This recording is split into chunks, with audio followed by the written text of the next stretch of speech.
Bharat Ratna doctor Babasaheb Ambedkar पुतळा समितीच्या वतीने प्रतिवर्षाप्रमाणे सूर्यपुत्र भैयासाहेब आंबेडकर यांची 112वी जयंती डॉक्टर बाबासाहेब आंबेडकर पुतळा परिसरात मोठ्या उत्साहात साजरी करण्यात आली।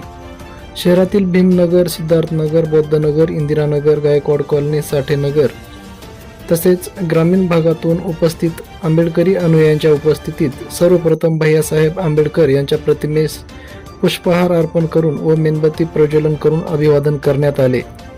त्यानंतर सामूहिक त्रिशरण पंचशील ग्रहण करून मान्यवरांचे मनोगतपर भाषणे झाली।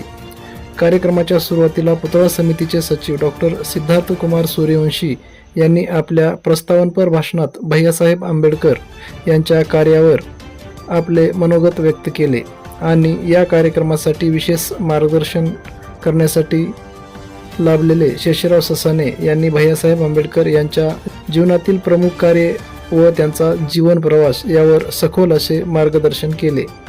या कार्यक्रमाचा अध्यक्षीय भाषणाने आंबेडकरी चळवळीचे ज्येष्ठ नेते गोपीनाथ जोंधळे यांनी समारोप केला, तर रमेश कांबळे लेंडेगावकर यांनी उपस्थित मान्यवरांचे व उपस्थितांचे आभार व्यक्त करून कार्यक्रमाचा समारोप केला।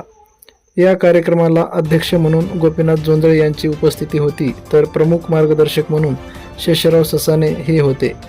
त्याचबरोबर आंबेडकरी चळवळीतील कार्यकर्ते व नेते बाबासाहेब वाघमारे, रमेश कांबळे, भगवान ससाणे, राहुल तलवार, रामनाथ पलमटे, दयानंद वाघमारे, डॉक्टर बालाजी थिट्टे, मनीष क्षीरसागर, बळीराम पिटाळे, भीमाशंकर काडवादे, सिद्धू मासोळे, वैजनाथ सूर्यवंशी, बाबासाहेब कांबळे, बालाजी दुगाने, अक्षय गायकवाड, अजिंक्य गायकवाड, राम बनसोडे, वैभव घोबाळे, युनुस शेख, सूरज वाघमारे, रोहन वाघमारे, दिनेश तिगोटे, आकाश पवार, सचिन पवार व त्याचबरोबर पत्रकार अजय भालेराव, गणेश मुंडे, विष्णू पोले, संतोष रेड्डी, प्रमोद कासले आदी जणांची उपस्थिती होती।